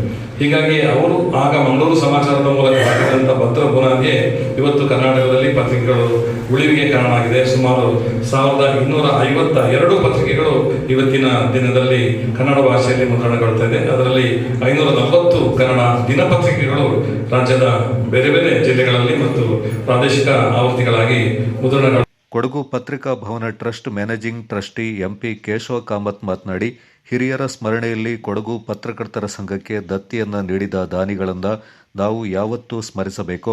ಇಂಥ ದತ್ತಿ ಪ್ರಶಸ್ತಿಗಳ ಮೂಲಕ ಪತ್ರಿಕಾ ಕ್ಷೇತ್ರದಲ್ಲಿ ಸಕ್ರಿಯವಾಗಿ ತೊಡಗಿಸಿಕೊಂಡವರಿಗೆ ಪ್ರಶಸ್ತಿಗಳನ್ನು ನೀಡಿ ಸನ್ಮಾನಿಸುವ ಮೂಲಕ ಇತರರಿಗೂ ಪ್ರೇರಣೆ ನೀಡುವ ಕಾರ್ಯ ನಿಜಕ್ಕೂ ಶ್ಲಾಘನೀಯವಾಗಿದೆ ಎಂದರು. ದತ್ತಿ ಸ್ಥಾಪನೆ ನಿಜಕ್ಕೂ ಯಾವುದೇ ಒಂದು ಸಂಸ್ಥೆಯಲ್ಲಿ ದತ್ತಿ ಸ್ಥಾಪನೆ ಆದಾಗ ನಾವು ಹಿಂದಿನವ್ರನ್ನ ನಮ್ಮ ಹಿರಿಯರು ದತ್ತಿಯನ್ನು ಸ್ಥಾಪನೆ ಮಾಡ್ತೇವೆ. ಆ ಸ್ಥಾಪನೆಯ ಪ್ರಯೋಜನ ಏನು ಅಂತ ಹೇಳಿದ್ರೆ, ಯಾರು ಸಾಧಕರಿದ್ದಾರೆ ಅವರನ್ನು ಗುರುತಿಸಿಬಿಟ್ಟು ಕಾರ್ಯಕ್ರಮವನ್ನು ನಡೆಸುವಂಥದ್ದು. ಯಾರು ಈ ಪತ್ರಕರ್ತರ ಸಂಘದಲ್ಲಿ ಸಾಧನೆ ಮಾಡಿದ್ದಾರೆ, ಪತ್ರಿಕಾ ವಲಯದಲ್ಲಿ 9 ದತ್ತಿಗಳಿವೆ. 9 ದತ್ತಿಗೂ ಕೂಡ ಬೇರೆ ಬೇರೆ ಕ್ಷೇತ್ರಗಳಿಗೆ ಸಂಬಂಧಪಟ್ಟಿದ್ದು. ಆ ಕ್ಷೇತ್ರದಲ್ಲಿ ಸಾಧನೆ ಮಾಡಿದವ್ರನ್ನ ಗುರುತಿಸಿ ಅವ್ರನ್ನ ಸನ್ಮಾನಿಸುವಂತಹ ಒಂದು ಕಾರ್ಯಕ್ರಮ. ಜೊತೆಗೆ ಅವರಿಗೆ ಮುಂದಿನ ದಿನಗಳಲ್ಲಿ ಇನ್ನಷ್ಟು ಹೆಚ್ಚು ಕೆಲಸ ಮಾಡಲಿಕ್ಕೆ ಅವಕಾಶ ಆಗಬೇಕು. ಆ ಪ್ರಶಸ್ತಿ ನೀಡೋದೇ ಮುಂದಿನ ದಿನಗಳಲ್ಲಿ ನೀವು ಹೆಚ್ಚು ಕೆಲಸ ಮಾಡಬೇಕು, ಜೊತೆಗೆ ನಿಮ್ಮಂತೆ ಹೊಸದಾಗಿ ಬರುವಂಥ ಪತ್ರಕರ್ತರನ್ನು ಕೂಡ ಬೆಳೆಸಲಿಕ್ಕೆ ಒಂದು ದಾರಿ ಆಗಬೇಕು ಅನ್ನೋದ್ರೆ ಈ ದತ್ತಿ ಸ್ಥಾಪನೆಯ ಉದ್ದೇಶ. ಜೊತೆಗೆ ಇನ್ನೊಂದು ಉದ್ದೇಶ ಏನಂತಂದ್ರೆ, ನಮಗೆ ಕಾರ್ಯಕ್ರಮ ಮಾಡಲಿಕ್ಕೂ ಕೂಡ ಒಂದು ಅವಕಾಶ ಸಿಗುತ್ತೆ. ಜೊತೆಗೆ ಎಲ್ಲರನ್ನ ಒಂದು ಪರಿಚಯ ಮಾಡ್ಕೊಳ್ಳುವಂಥದ್ದು, ಹಾಗೆ ಎಲ್ಲರೂ ಸೇರುವಂಥದ್ದು, ದತ್ತಿದಾನಿಗಳೆಲ್ಲರೂ ಬರುವಂಥದ್ದು ಕೂಡ ಆಗ್ತದೆ ಅನ್ನೋ ನಿಟ್ಟಿನಲ್ಲಿ ದತ್ತಿಗೆ ಹೆಚ್ಚು ನಾವು ಪ್ರಶಸ್ತಿಗಳಲ್ಲಿ ಇಲ್ಲಿ 9 ದತ್ತಿ ಇದೆ. ಈ ಮುಂದಿನ ದಿನಗಳಲ್ಲಿ ಇನ್ನಷ್ಟು ಹೆಚ್ಚು ದಾನಿಗಳು ದತ್ತಿ ಇಡುವಂತಾಗಲಿ, ಜೊತೆಗೆ ಹೆಚ್ಚು ಪತ್ರಕರ್ತರಿಗೆ ಪ್ರೋತ್ಸಾಹ ಸಿಕ್ಕಿ ಅವರು ಹೆಚ್ಚು ಹೆಚ್ಚು ಸಾಧನೆಗಳನ್ನು ಮಾಡುವಂತಾಗಲಿ ಅಂತ ಹಾರೈಸಿದರು. ಕೊಡಗು ಪತ್ರಕರ್ತರ ಸಂಘದ ಸ್ಥಾಪಕ ಅಧ್ಯಕ್ಷರಾದ ಎಸ್.ಎ. ಮುರಳೀಧರ್ ಮಾತನಾಡಿ, ಕ್ರಿಶ್ಚಿಯನ್ ಮಿಷನರಿಗಳ ಮೂಲಕ ಧರ್ಮ ಪ್ರಚಾರಕ್ಕೆ ಬಂದ ಹರ್ಮನ್ ಮೋಗ್ಲಿಂಗ್ ಅವರು ಕರ್ನಾಟಕದ ಮೊದಲ ಪತ್ರಿಕೆ ಮಂಗಳೂರು ಸಮಾಚಾರ ಪತ್ರಿಕೆಯನ್ನು ಆರಂಭಿಸಿದವರಾಗಿದ್ದು, ಅವರು ಹಾಗೂ ಕನ್ನಡಕ್ಕೆ ನಿಘಂಟನ್ನು ನೀಡಿದ ಕಿಟಲ್ ಅವರು ಕೊಡಗಿನಲ್ಲಿ ಕಾರ್ಯನಿರ್ವಹಿಸಿದ್ದನ್ನು ಸ್ಮರಿಸಿದರು. ಕೊಡಗಿನ ಪತ್ರಿಕಾ ಕ್ಷೇತ್ರದ ಭೀಷ್ಮರೆಂದೇ ಖ್ಯಾತರಾದ ಬಿ.ಎಸ್. ಗೋಪಾಲಕೃಷ್ಣ ಅವರು ಪತ್ರಿಕಾ ಕ್ಷೇತ್ರಕ್ಕೆ ನೀಡಿದ ಕೊಡುಗೆಗಳಿಂದ ಇಂದು ಜಿಲ್ಲೆಯಲ್ಲಿ ಮಾಧ್ಯಮ ಕ್ಷೇತ್ರ ಸಶಕ್ತವಾಗಿ ಬೆಳೆದು ನಿಲ್ಲುವಂತಾಗಿದೆ ಎಂದು ಮೆಚ್ಚುಗೆಯ ಮಾತುಗಳನ್ನಾಡಿದರು. ಅದಕ್ಕೆ ಒಬ್ರು ಕೇಳಿದ್ರೆ ವ್ಯಂಗ್ಯನ ಅಥವಾ ಹೊಗಳಿಕೆಯ ಸರ್ ಅಂತ ಲಂಕೆ ಸರ್, ನೀವು ವ್ಯಂಗ್ಯ ಅಲ್ಲ. ಈ ಕಂಡಕ್ಟರ್ ಆಗಿದ್ದವರು ಶಕ್ತಿ ದಿನಪತ್ರಿಕೆಯಲ್ಲಿ ವರದಿಗಾರರಾಗಿ ಕೂಡ ಏಜೆಂಟರಾಗಿ ಕೂಡ ಕುಶಾಲನಗರ ಭಾಗದಲ್ಲಿ ಕೆಲಸ ಮಾಡಿ ಶಕ್ತಿ ದಿನಪತ್ರಿಕೆಯಿಂದ ತನ್ನನ್ನು ತಾನು ಗುರುತಿಸಿಕೊಂಡು TMC ಅಧ್ಯಕ್ಷರಾಗಿ ರಾಜ್ಯದ ಮುಖ್ಯಮಂತ್ರಿ ಆಗ್ತಾರೆ. ಅದು ಮಾಧ್ಯಮಕ್ಕಿರುವ ಒಂದು ಶಕ್ತಿ ಏನಂತಂದ್ರೆ ಅದರಿಂದ ಅವರು ಮುಖ್ಯಮಂತ್ರಿ ಆಗಿದ್ರು ಅಂತ ನಾನಾದ್ರೂ ಬಯಸ್ತೀನಿ. ಯಾಕಂದ್ರೆ ಒಬ್ಬ ಕಂಡಕ್ಟರ್ಗೆ ಸಾಧ್ಯ ಇಲ್ಲ, ಆದರೆ ಒಬ್ಬ ವರದಿಗಾರನ್ನ ಇಡೀ ಸಮಾಜ ಗೌರವ ಕೊಟ್ಟು ಗುರುಸ್ತದೆ. ಆ ಮೂಲಕ ಶಕ್ತಿಯ ಒಬ್ಬ ವರದಿಗಾರ ಈ ರಾಜ್ಯದ ಮುಖ್ಯಮಂತ್ರಿಯಾಗಿ ಏಕೈಕ ಮುಖ್ಯಮಂತ್ರಿ ಇನ್ನು ನಾವು ಕಾಣಕ್ಕೆ ಸಾಧ್ಯ ಇಲ್ಲ. ಕೊಡಗಿಗೆ ಮಂತ್ರಿನೇ ಕಾಣಕ್ಕೆ ಸಾಧ್ಯ ಇಲ್ಲ, ಕಾದ್ರೆ ಮುಖ್ಯಮಂತ್ರಿ ಆಗಲ್ಲ ಅಂತ ನಾನು ಹೇಳ್ತೀನಿ. ಹಾಗೆ ಬೇರೆ ಬೇರೆ ಪತ್ರಿಕೆಗಳು ಕೂಡ ಕೊಡಗಲ್ಲಿ ತುಂಬ ಕೆಲಸ ಮಾಡಿದೆ. ನವಶಕ್ತಿ, ಗಡಿಗಳ ಸಂಚಾರಿ, ಪರಾಕ್ರಮ, ರವಿ, ಈ ಥರ ತುಂಬ ಪತ್ರಿಕೆಗಳು ಕೊಡಗಿನ ಪತ್ರಿಕೋದ್ಯಮದಲ್ಲಿ ತನ್ನ ಛಾಪನ್ನು ಮೂಡಿಸಿದೆ.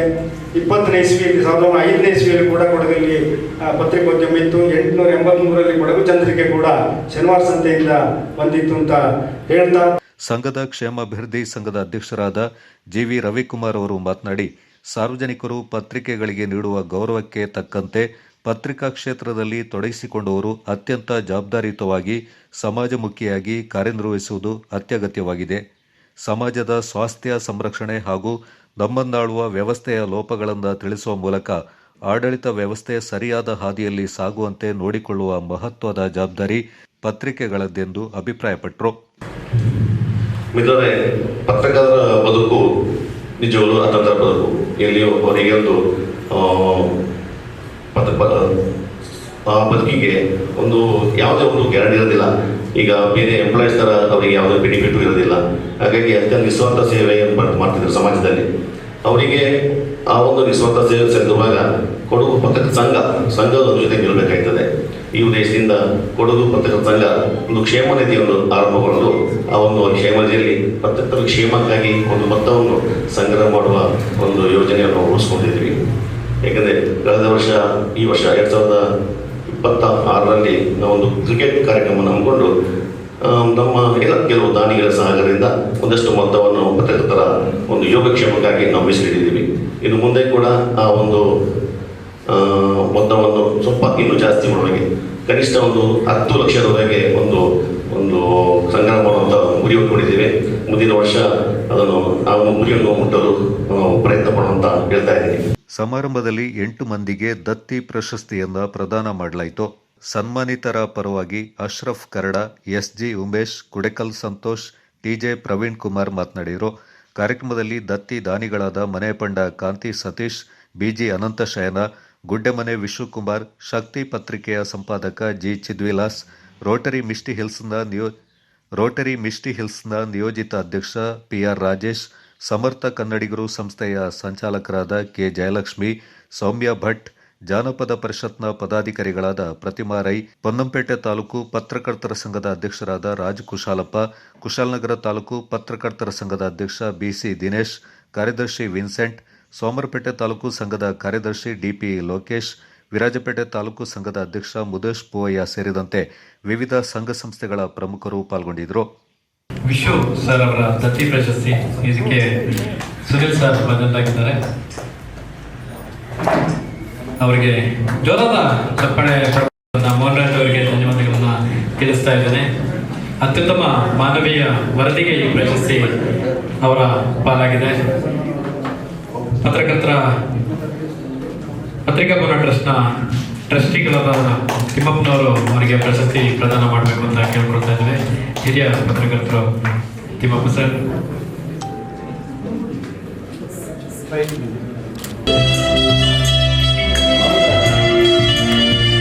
ಕೊಂಡು ಬಂದಂತಹ ವಾಲಿಬಾಲ್ ತಂಡಕ್ಕೆ ಮತ್ತು ಎಲ್ರಿಗೂ ಗೌರವಿಸಿದಂತಹ ಕೊಡಗು ಪತ್ರಕರ್ತ. ಕನ್ನಡ ಚಲನಚಿತ್ರ ನಿರ್ಮಾಣಕ್ಕೆ ಅಡಿಯಿಟ್ಟಿರುವ ರೆಮ್ಸೆಸ್ ಮೋಷನ್ ಪಿಕ್ಚರ್ಸ್ ಸಂಸ್ಥೆ ವತಿಯಿಂದ ಪ್ರತಿಭಾವಂತ ನಟ ನಟಿಯರ ಆಯ್ಕೆ ಪ್ರಕ್ರಿಯೆ ಜುಲೈ 11ರಂದು ಬೈಲುಕುಪ್ಪೆಯಲ್ಲಿ ನಡೆಯಲಿದೆ. ನಗರದಲ್ಲಿ ಸುದ್ದಿಗೋಷ್ಠಿಯಲ್ಲಿ ಈ ಕುರಿತು ಮಾಹಿತಿ ನೀಡಿದ ಸಂಸ್ಥೆಯ ಪ್ರಮುಖರು, ಚಿತ್ರ ನಿರ್ದೇಶಕರು ಹಾಗೂ ನಟರೂ ಆಗಿರುವ ರುಹಾನ್ ಮೈಸೂರು ಜಿಲ್ಲೆಯ ಪಿರಿಯಾಪಟ್ಟಣ ತಾಲೂಕಿನ ಬೈಲುಕುಪ್ಪೆಯ ಗಣಪತಿ ದೇವಸ್ಥಾನ ಸಮೀಪದ ಎಸ್ಎಲ್ವಿ ಕಲ್ಯಾಣ ಮಂಟಪದಲ್ಲಿ ಬೆಳಗ್ಗೆ 9ರಿಂದ ಸಂಜೆ 6 ಗಂಟೆಯವರೆಗೆ ಉದ್ದೇಶಿತ ಕನ್ನಡ ಚಲನಚಿತ್ರ ನಿರ್ಮಾಣಕ್ಕೆ ಅಗತ್ಯವಾದ ನಟ ನಟಿಯರ ಆಯ್ಕೆ ನಡೆಯಲಿದೆ ಎಂದರು. ಕೊಡಗು ಸೇರಿದಂತೆ ಕೊಡಗಿನ ಸುತ್ತಮುತ್ತಲ ಜಿಲ್ಲೆ ತಾಲೂಕುಗಳ 10 ವರ್ಷದಿಂದ 60 ವರ್ಷ ವಯೋಮಿತಿವರೆಗಿನ ಆಸಕ್ತ ಕಲಾವಿದರು ಪಾಲ್ಗೊಳ್ಳಬಹುದಾಗಿದೆ. ಸ್ಥಳೀಯ ಪ್ರತಿಭೆಗಳಿಗೆ ವೃತ್ತಿಪರ ಕನ್ನಡ ಚಲನಚಿತ್ರದಲ್ಲಿ ಅಭಿನಯಿಸುವ ಅವಕಾಶ ಕಲ್ಪಿಸುವುದು ಈ ಆಯ್ಕೆ ಪ್ರಕ್ರಿಯೆಯ ಉದ್ದೇಶವೆಂದು ಸ್ಪಷ್ಟಪಡಿಸಿದರು. ಚಿತ್ರೀಕರಣವನ್ನು ಕೊಡಗು ಸೇರಿದಂತೆ ವಿವಿಧ ಕಡೆಗಳಲ್ಲಿ ನಡೆಸಲಾಗುವುದು. ಸ್ಥಳೀಯ ಆಸಕ್ತ ಕಲಾವಿದರು ಆಯ್ಕೆ ಪ್ರಕ್ರಿಯೆಯಲ್ಲಿ ಪಾಲ್ಗೊಳ್ಳುವಂತೆ ಮನವಿ ಮಾಡಿದರು. ನಿಯರ್ ಡಿಸ್ಟ್ರಿಕ್ಟ್ಸ್ ಅಲ್ಲಿ ನಾವು ಒಂದು ಸಿನಿಮಾ ಮಾಡಕ್ಕೆ ಹೊರಟಿದ್ದೀವಿ, ಒಂದು ಕನ್ನಡ ಚಿತ್ರ. ಸೊ ಅದಕ್ಕೆ ನಾವು ತುಂಬಾ ಹೊಸಬರಿಗೆ ಅವಕಾಶಗಳನ್ನ ನೀಡೋಕೆ ಅಂತ ನಿರ್ಧಾರ ಮಾಡಿದ್ವಿ. ಸೊ ಇದೇ 11ನೇ ತಾರೀಕಿಗೆ SLB ಕಲ್ಯಾಣ ಮಂಟಪ ನಿಯರ್ ಗಣಪತಿ ಟೆಂಪಲ್ ಬೈಪುಟ್ಟೆ ಪಿರಿಯಾಪಟ್ಟಣ ತಾಲೂಕಲ್ಲಿ ಒಂದು ಆಡಿಷನ್ ಇಟ್ಕೊಂಡಿದ್ದೀವಿ. So from the ages of 10ನೇ ವಯಸ್ಸಿಂದ 60ನೇ ವಯಸ್ಸು ತನಕ ಮೇಲ್ ಅಂಡ್ ಫೀಮೇಲ್ ಇಬ್ರು ಆಡಿಷನ್ ಬರ್ಬೋದು. ಎಲ್ರಿಗೂ ಅವಕಾಶ ನೀಡುವಂತ ಪ್ರಯತ್ನ ನಾವು ಮಾಡ್ತೀವಿ. Saturday time from 9 AM to 6 PM. ಹಿಂದೆ ಸಿನಿಮಾ ಮಾಡಿದ್ದ ಪ್ರೊಡಕ್ಷನ್, ಈ ಪ್ರೊಡಕ್ಷನ್ ಇದೆ ಫಸ್ಟ್ ಸಿನಿಮಾ ಸರ್. ನಾನು ಇದಕ್ಕಿಂತ ಮುಂಚೆ ಒಂದು 2 ಸಿನಿಮಾ ಅಲ್ಲಿ ಆಕ್ಟ್ ಮಾಡ್ತೀನಿ. ಸೊ ನನ್ನ ಹೆಸರು ರೋಹಾನ್ ಅಂತ. ರೋಹಾನ್ ROH ಇಲ್ಲ ಸರ್, ಇದರಲ್ಲಿ ನಾನು ಡೈರೆಕ್ಷನ್ ಮಾಡ್ತೀನಿ ಅಂಡ್ ಆಕ್ಟಿಂಗ್ ಕೂಡ ಮಾಡ್ತೀನಿ. ಸಿನಿಮಾ ಹೀರೋ ನಾನು. ಅದು ಕೇಳಬೇಕು ಅಂತ ಇರಲಿಲ್ಲ, ಕೇಳಿದ್ರೆ ಸಾರಿ ಡೈರೆಕ್ಷನ್ ಅಂಡ್ ಆಕ್ಟಿಂಗ್. ಗೋಷ್ಠಿಯಲ್ಲಿ ಸಹಾಯಕ ನಿರ್ದೇಶಕ ಪಿಂಟು ಕುಮಾರ್ ಠಾಕೂರ್ ಹಾಗೂ ಸಂಸ್ಥೆಯ ಪ್ರಮುಖ ಯೋಗಿ ಹೊನ್ನಾವರ ಪಾಲ್ಗೊಂಡಿದ್ದರು. ಕಲ್ಯಾಣ ಕ್ರಾಂತಿಯ ಬಳಿಕ ಕಣ್ಮರೆಯಾದ ವಚನ ಸಾಹಿತ್ಯವನ್ನು ಸಂಗ್ರಹ ಮಾಡುವಲ್ಲಿ ಡಾಕ್ಟರ್ ಫಗು ಹಳಕಟ್ಟಿ ಅವರ ಕಾರ್ಯ ಅವಿಸ್ಮರಣೀಯ ಅಂತ ಜಿಲ್ಲಾ ಶರಣ ಸಾಹಿತ್ಯ ಪರಿಷತ್ನ ಅಧ್ಯಕ್ಷರಾದ KS ಮೂರ್ತಿ ಅವರು ಹೇಳಿದ್ದಾರೆ. ಜಿಲ್ಲಾಡಳಿತ, ಜಿಲ್ಲಾ ಪಂಚಾಯತ್, ಕನ್ನಡ ಮತ್ತು ಸಂಸ್ಕೃತಿ ಇಲಾಖೆಯ ಸಹಯೋಗದಲ್ಲಿ ಗುರುವಾರ ನಗರದ ಗಾಂಧಿ ಭವನದಲ್ಲಿ ನಡೆದ ಡಾಕ್ಟರ್ ಫಗು ಹಳಕಟ್ಟಿಯವರ ಜನ್ಮ ದಿನಾಚರಣೆ ಕಾರ್ಯಕ್ರಮದಲ್ಲಿ ಅತಿಥಿಯಾಗಿ ಪಾಲ್ಗೊಂಡು ಅವರು ಮಾತನಾಡಿದರು. ವಚನ ಸಾಹಿತ್ಯ 12ನೇ ಶತಮಾನದ ಶರಣರ ಚಿಂತನೆ, ಸಮಾನತೆ, ಕಾಯಕ ಮತ್ತು ದಾಸೋಹ ತತ್ವಗಳ ಭಂಡಾರವಾಗಿದೆ. ವಿದ್ಯಾರ್ಥಿಗಳು ವಚನಗಳನ್ನು ಮೈಗೂಡಿಸಿಕೊಳ್ಳಬೇಕು. ದಿನಕ್ಕೆ 1 ವಚನಗಳನ್ನಾದರೂ ಕಲಿತು ಅದರ ಮೆರುಗನ್ನು ಬದುಕಿನಲ್ಲಿ ಅನುಸರಿಸಬೇಕೆಂದು ಸಲಹೆ ನೀಡಿದರು. ಡಾಕ್ಟರ್ ಫಗು ಹಳಕಟ್ಟಿ ಅವರು ವಿವಿಧ ಕ್ಷೇತ್ರಗಳಲ್ಲಿ ತಮ್ಮನ್ನು ತೊಡಗಿಸಿಕೊಂಡಿದ್ದರು. ವಚನ ಸಾಹಿತ್ಯದ ಅಧ್ಯಯನದಿಂದ ಅರಿವು ಜಾಗೃತಗೊಂಡು ಬೆಳಕು ಮೂಡುತ್ತೆ ಎಂದರು. ಉದ್ಯಮಿ ಕಮಲ್ ಅವರಿಗೆ ವಿರಾಜಪೇಟೆ ಹೊರವಲಯದ ಪೆರಂಬಾಡಿ ಬಳಿ ಇರುವ ಆರೆಂಜ್ ವ್ಯಾಲಿ ರೆಸಾರ್ಟ್ನ ಸಭಾಂಗಣದಲ್ಲಿ ಸನ್ಮಾನ ಮಾಡಲಾಯಿತು. ಒಬ್ಬ ಮಹಿಳೆ ಮನಸ್ಸು ಮಾಡಿದರೆ ಏನನ್ನೂ ಕೂಡ ಸಾಧಿಸಲು ಸಾಧ್ಯ ಅಂತ ಕೊಡಗು ಹೋಟೆಲ್ ಮತ್ತು ಹೋಮ್ ಸ್ಟೇ ಮಾಲೀಕರ ಸಂಘದ ಅಧ್ಯಕ್ಷರಾದ ಗಣಪತಿ ತಿಳಿಸಿದರು. ಈ ಯುರೇನಿಕ್ಸ್ ಸಂಸ್ಥೆಯು ಆದಿಚುಂಚನಗಿರಿ ಸಂಸ್ಥಾನ, MS ರಾಮಯ್ಯ ಕಾಲೇಜು ಮತ್ತು ಆಸ್ಪತ್ರೆಯಲ್ಲಿ RL ಜಾಲಪ್ಪ ಅವರ ಸಂಸ್ಥೆಗಳು ಮತ್ತು ಧರ್ಮಸ್ಥಳದಲ್ಲಿ ಇವರ ಸಂಸ್ಥೆಯ ಸಾಮಗ್ರಿಗಳಿಂದ ದಿನನಿತ್ಯ ಉಪಯೋಗಿಸ್ತಾ ಇರುವುದು ಸಂತಸದ ವಿಚಾರ. ವಿರಾಜಪೇಟೆಯ ಕೆಲವು ಗಣ್ಯ ವ್ಯಕ್ತಿಗಳು ಉಪಯುಕ್ತ ವಸ್ತುಗಳ ಉತ್ಪಾದನೆ ಮತ್ತು ಅದರ ಬಳಕೆ ಬಗ್ಗೆ ಶ್ಲಾಘನೆ ವ್ಯಕ್ತಪಡಿಸಿದರು.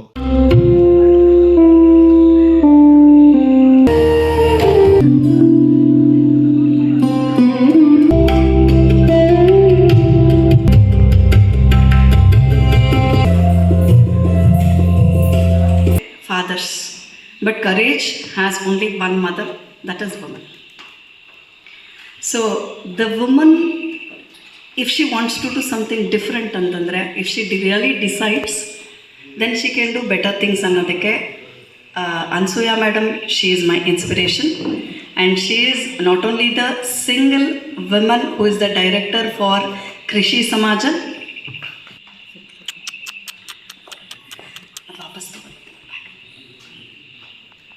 Be in touch with us, and we will see that either from here SSP or from MK company, all the technical support will be provided to all of you, and any new inquiries also we can definitely provide you.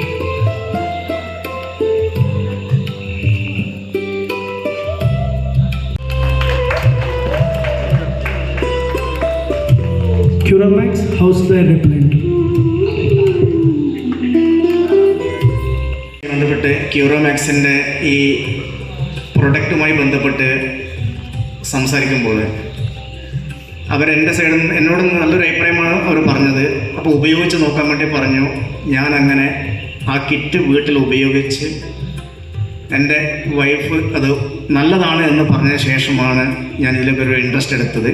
ಮಾಡೋರು ಎಲ್ಲರೂ ಬಂದು ಒಂದೇ products ಹೇಳ್ತಾರೆ, like normally floor cleaner, phenyl, hand wash ಆ ಥರ. But as a innovation ಆಗಿ ನಾವು ನೋಡುವಾಗ ಎನಿ 5 ಸ್ಟಾರ್ ಹೋಟೆಲ್ ಇರಲಿ, ಸ್ಮಾಲ್ ಹೋಟೆಲ್ ಇರಲಿ, ಈ ಫ್ಲೈದು ತುಂಬಾ ಇಶ್ಯೂಸ್ ಇರುತ್ತೆ. ಆವಾಗ ಅದಕ್ಕೆ ನಾವು ಒಂದು ಪ್ರಾಡಕ್ಟ್ ರೆಡಿ ಮಾಡೇವೆ. ಫಸ್ಟ್ ಮೇಡಮ್ ಬಂದು ಇದನ್ನು ಸೊಲ್ಯೂಷನ್ ಮಾರ್ಕೆಟ್ಗೆ ತೊಗೊಂಡು ಹೋಗೋಣ ಅಂತ ನಿಯರ್ಲಿ ಒಂದು 1 ಇಯರ್ ಆ ಪ್ರಾಡಕ್ಟ್ನ ನಾವು ಫೀಲ್ಡ್ ಟ್ರಯಲ್ ಮಾಡಿರ್ತೀವಿ. ಇರೋ 5 ಸ್ಟಾರ್ ಹೋಟೆಲಿಂದ ಹಿಡಿದು ರೋಡ್ ಸೈಡ್ ವೆಂಡರ್ಸ್ ಬರೀ ಈ ಫ್ಲೈ ರಿಪೆಲೆಂಟ್ನ ಚೆಕ್ ಮಾಡಿದ್ದೀವಿ. At the same time lab test, ಅದಕ್ಕೆ ಬೇಕಾಗಿರೋ ಎಲ್ಲ ಟೈಪ್ ಇದನ್ನು ಮಾಡಿಸಿದ್ದೀವಿ. ಆ್ಯಂಡ್ ಓಡರ್ ರಿಮೂವರ್ ಹಂಗೆ. ಓಡರ್ ರಿಮೂವರ್ ಬಂದು ನಾರ್ಮಲಿ ಎಲ್ಲ ಕಡೆನೂ ಆ ಪ್ರಾಬ್ಲಮ್ಸ್ ಇರುತ್ತೆ. ನಾವು ಅದು ಚಾಲೆಂಜ್ ಮಾಡೋದೇ ಹೆಂಗೆ ಅಂದರೆ, ಎನಿ ಪಬ್ಲಿಕ್ ಟಾಯ್ಲೆಟ್ಗೆ ಇದನ್ನು ತೊಗೊಂಡೋಗಿ ಜಸ್ಟ್ ಸ್ಪ್ರೇ ಮಾಡಿಬಿಟ್ಟು ನೀವು ಒಳಗೆ ಹೋದರೆ ಸಾಕು, ವಿತಿನ್ 2 ಸೆಕೆಂಡ್ ನೀವು ಒಳಗೆ ಹೋಗ್ಬೋದು. ಯಾವ ಸ್ಮೆಲ್ ಇರಲ್ಲ, ದಟ್ಸ್ ನ್ಯೂಟ್ರಲೈಸ್ ಆಗಿಬಿಡುತ್ತೆ, ಆ ಸ್ಮೆಲ್ಲೇ ಇರಲ್ಲ. ನೀವು ರೂಮ್ ಸ್ಪ್ರೇ ಬೇರೆ ಏನಾದರೂ ಸ್ಮೆಲ್ ಹಾಕಿದ್ರೆ ಏನಾಗುತ್ತೆ ಅಂದರೆ ಅದೆಲ್ಲ ಒಂಥರ ಎರಡು ಸೇರಿ ಬೇರೆ ಥರ ಸ್ಮೆಲ್ನ ಕ್ರಿಯೇಟ್ ಮಾಡುತ್ತೆ. But it is only a neutralisers. And small scale industries ಹೋಟೆಲ್ನಲ್ಲಿರೋರಿಗೆ ನಾರ್ಮಲಾಗಿ ಬೇರೆ ಬೇರೆ ಪ್ರಾಡಕ್ಟ್ ತುಂಬ ತಗೋಬೇಕು ಅಂದಿರುತ್ತೆ. ಆ ಪ್ರಾಡಕ್ಟ್ಗಳನ್ನ ನಾವು ಒಂದು ಸಿಂಗಲ್ ಪ್ರಾಡಕ್ಟಾಗಿ ಕೊಡೋಣ ಅಂತ ಐಡಿಯಾನಲ್ಲಿ ಮಾಡಿದ್ದು 3 in 1 ಅಂತ. ಸೊ ನೀವು ಒಂದು ಪ್ರಾಡಕ್ಟ್ನಲ್ಲಿ ನೀವು ಹ್ಯಾಂಡ್ ವಾಶ್ ಆಗಿ ಯೂಸ್ ಮಾಡ್ಬೋದು. ಸೇನೆಯ ಮೊದಲ ಮಹಾದಂಡನಾಯಕ ಫೀಲ್ಡ್ ಮಾರ್ಷಲ್ KM ಕಾರ್ಯಪ್ಪನವರನ್ನು ಸ್ಮರಿಸುತ್ತಾ, ವೇದಿಕೆಯ ಮೇಲೆ ಆಸೀನರಾಗಿರ್ತಕ್ಕಂಥ ಎಲ್ಲ ಗಣ್ಯರೇ, ವೇದಿಕೆಯ ಮುಂಭಾಗದಲ್ಲಿ ಆಸೀನರಾಗಿರ್ತಕ್ಕಂಥ ಎಲ್ಲ ಬಂಧು ಮಿತ್ರರೇ, ಮಾಧ್ಯಮ ಮಿತ್ರದವರೇ, ಈ ದಿವಸ ಈ ಪುಣ್ಯ ಭೂಮಿಯಲ್ಲಿ ನಮ್ಮ SSP ಇಂಡಸ್ಟ್ರೀಸ್ನ ಈ ಒಂದು ಕಾರ್ಯಕ್ರಮವನ್ನು ಹಮ್ಮಿಕೊಂಡಿರುವುದು ನಮ್ಮ ಸೌಭಾಗ್ಯವೇ ಸರಿ. This evening, the product launch. I appreciate and congratulate for the effort, vision involved in creating this product and launching this product. ಖ್ಯಾತ ವಕೀಲರಾದ ರತ್ನಾಕರ್ ಶೆಟ್ಟಿ, ಉದ್ಯಮಿಗಳಾದ ಶ್ರೀನಿಧಿ ವಿಶ್ವನಾಥ್, ಮನೋಜ್, ರಾಜೇಶ್, ಮುತ್ತಪ್ಪನ್, ದೇವಾಲಯದ ಸಮಿತಿ ಅಧ್ಯಕ್ಷರಾದ ಸುಮೇಶ್ ಮತ್ತಿತರ ಪ್ರಮುಖರು ಈ ಸಂದರ್ಭ ಪಾಲ್ಗೊಂಡಿದ್ದರು. ಸಿದ್ದಾಪುರ ಪಟ್ಟಣದ ಪ್ರಮುಖ ರಸ್ತೆ ಮಾರ್ಗವಾದ ಸಿದ್ದಾಪುರ ವಿರಾಜಪೇಟೆ ರಸ್ತೆ ಮಧ್ಯೆ ಜಯಲಕ್ಷ್ಮಿ ಬೇಕರಿ ಎದುರು ಚರಂಡಿ ಹೂಳೆತ್ತಲಾಗಿದ್ದು, ತ್ಯಾಜ್ಯ ಮಿಶ್ರಿತ ಮಣ್ಣುಗುಡ್ಡೆಯಿಂದ ಅಲ್ಲೇ ಹಾಕಲಾಗಿದೆ. ಇದರಿಂದಾಗಿ ವಾಹನ ಸಂಚಾರಕ್ಕೆ ಅಡ್ಡಿಯಾಗಿ ಟ್ರಾಫಿಕ್ ಜಾಮ್ ಸಮಸ್ಯೆ ಏರ್ಪಟ್ಟಿದ್ದು, ಸಾರ್ವಜನಿಕರಿಗೆ ಕಿರಿಕಿರಿಯಾಗಿದೆ. ಕಳೆದ 4-5 ದಿನಗಳಿಂದ ಈ ಮಣ್ಣು ರಾಶಿ ಹಾಗೇ ಇರೋದ್ರಿಂದ ಈ ಸಮಸ್ಯೆ ಉಂಟಾಗಿದೆ. ಸ್ಥಳೀಯ ಪಂಚಾಯಿತಿ ನಿರ್ಲಕ್ಷ್ಯವೇ ಇದಕ್ಕೆ ಕಾರಣವೆಂದು ಆಕ್ರೋಶ ವ್ಯಕ್ತಪಡಿಸಿರುವ ಸಾರ್ವಜನಿಕರು ಹಾಗೂ ವಾಹನ ಸವಾರರು ಕೂಡಲೇ ಈ ಗುಡ್ಡೆಯಿಂದ ತೆರವುಗೊಳಿಸುವ ಮೂಲಕ ಸ್ಥಳೀಯ ಆಡಳಿತ ಸುಗಮ ಸಂಚಾರಕ್ಕೆ ಅನುವು ಮಾಡಿಕೊಡಬೇಕೆಂದು ಒತ್ತಾಯಿಸಿದ್ದಾರೆ.